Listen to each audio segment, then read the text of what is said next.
त्वया खलु पुराणानि सेतिहासानि चानघ आख्यातान्यधीतानि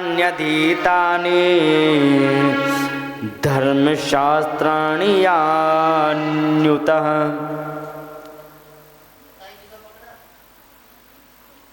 शौनक आदि ऋषियों ने कहा कि आपने पुराणानि इतिहासानि, पुराणों और इतिहासों को बहुत अच्छी तरह अधीतानि पढ़ा है और धर्मशास्त्र जो भी हैं इन सबको बहुत अच्छी तरह से आपने पढ़ा है। आपसे निवेदन है कि हमारे कुछ प्रश्न हैं उनके उत्तर आप दे दें। उन्होंने कहा बताइए।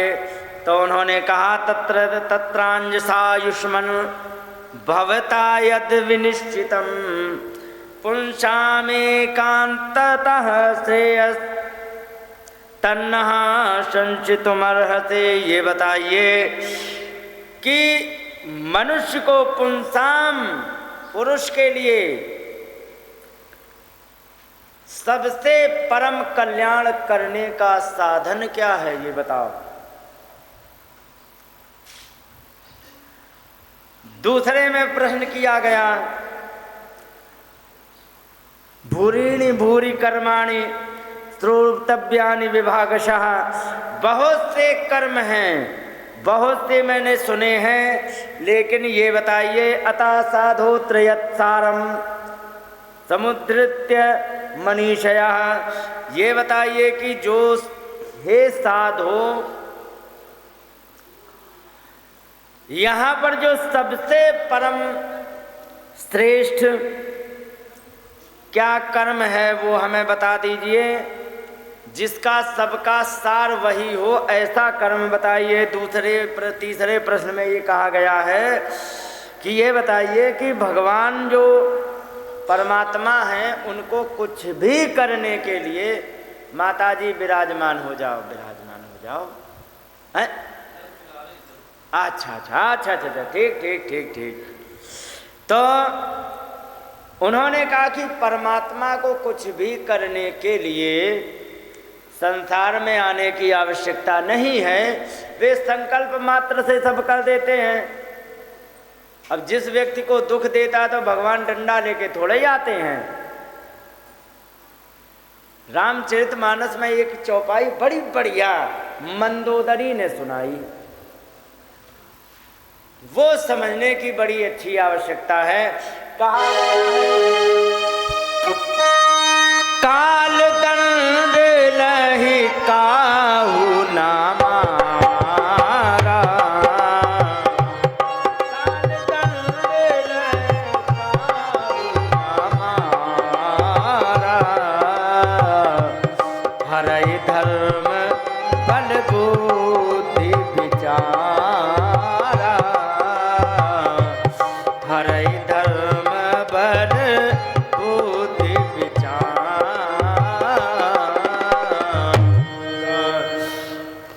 काल कभी भी किसी को लठ लेके नहीं मारने आता है। अगर जो आगे का जीवन उसका बेकार है तो क्या करेगा, सबसे पहले हरण करेगा किसको। कितनी देखो चौपाई में बड़ी विशेषता है, मतलब एक बारीक से बारीक गलती को आप नहीं निकाल सकते हो। उन्होंने कहा सबसे पहले उसका धर्म हरण कर लिया जाता है, समझे। फिर बल, फिर भगवान उसका बल हरण करते हैं, फिर बुद्धि, फिर उसकी वैसी उल्टी बुद्धि कर देते हैं। और जब बुद्धि भी उल्टी हो गई है, बल कम हो गया है, धर्म खत्म हो गया है, तो विचार भी उल्टे सीधे आएंगे। और जब वो विचार उल्टे सीधे आएंगे तो खुद के लिए पंगे में वो फंस जाएगा, खुद के बुने हुए जाल में फंस करके और वहीं पर वो मर जाएगा। ऐसे ही होता है। जिस व्यक्ति को असमय मृत्यु देनी होती है और बहुत बुरी तरह मृत्यु देनी होती है, साथ साथ में भगवान को उसकी बेइज्जती भी करनी होती है, तो बस वो लुटेरा बना देते हैं भगवान। हो गया, धर्म छीन लिया, बुद्धि छीन ली, विचार बदल गए, तो वो बुरे कर्मों में लग जाते हैं और अपने आप कहीं न कहीं वो चले जाते हैं। तो भगवान को अवतरित होने की कोई आवश्यकता नहीं, मात्र संकल्प से ही सब कुछ कर सकते हैं।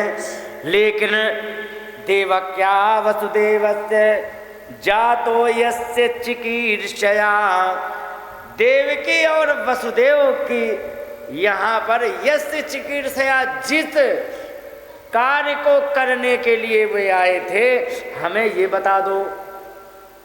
माने परमात्मा को जन्म लेने की कोई आवश्यकता नहीं होने पर भी वो परमात्मा देवकी और वसुदेव के यहाँ आकर के क्या करना चाहते थे, ये बता दीजिए। जो जन्म लेके आए, तत्कर्मानुदाराणि परिगीतानि भूसूरि भी, और इसके बाद भगवान के चरित्रों का आप वर्णन करके सुनाइए। ब्रूहिणा श्रद्धानाम लीलया दधतः कलाः, कहने लगे हम जैसे श्रद्धालुओं को आप भगवान के उन चरित्रों को, लीलाओं को श्रवण कराएं। और इसके बाद उन्होंने ये कहा कि भगवान ये बताइए, भगवान ने लीलाएं कौन कौन सी की हैं, विशेषकर ये बताइए। अंत में कहा गया स्वाकाष्ठाम उपे काष्ठाम अधूनोपेता धर्मः कम शरणम गतः। जब परमात्मा अपनी काष्ठा माने अपने असली स्वरूप में आकर के परलोक को चले गए थे, अपने वैकुंठ को चले गए थे, तो ये बताइए धर्मः कम शरणम गता, उस समय से लेके अब तक धर्म किसकी शरण में है, हमको ये बता दीजिए। इसके बाद यहाँ पर उन्होंने 6 प्रश्न किए। 6 प्रश्न करने के पश्चात यहाँ पर इन्होंने सुखदेव जी का वंदन किया। सुखदेव जी का वंदन करने के पश्चात नारायण का वंदन किया। सुखदेव जी के वंदन में हम प्रव्रजंतम अनुपेतम पेत कृत्यम द्वैपायनो विरह कातर आजुहाव पुत्रेति तन्मयतया तरवोभिनेदु तम सर्वभूत हृदय मुनिम आनतोष्मी। कहने लगे कि वे सुखदेव जी जो जन्म लेते ही, पहले तो जन्म ले नहीं रहे थे, कह रहे थे हमें माया लिपट जाएगी। व्यास जी ने कहा तुम्हें माया नहीं लिपटेगी। उन्होंने कहा अच्छा नहीं लिपटेगी, कही ठीक है। यहाँ जन्म ले लिया और देखा कि पिताजी बड़े प्रसन्न हैं, माता बड़ी प्रसन्न है, अभी ये हमें चूमने चाटने लग जाएंगे, क्योंकि हमारे यहाँ लाला हुआ और चूमने चाटने लग गए तो मैं फंस जाऊंगा। उन्होंने जन्म लिया, लिखा है अनुपेत कृत्य। उपेत कृत्य कहते हैं जन्म संस्कार को, और यहाँ अनुपेत कृत्य बिना जन्म संस्कार किए। जन्म संस्कार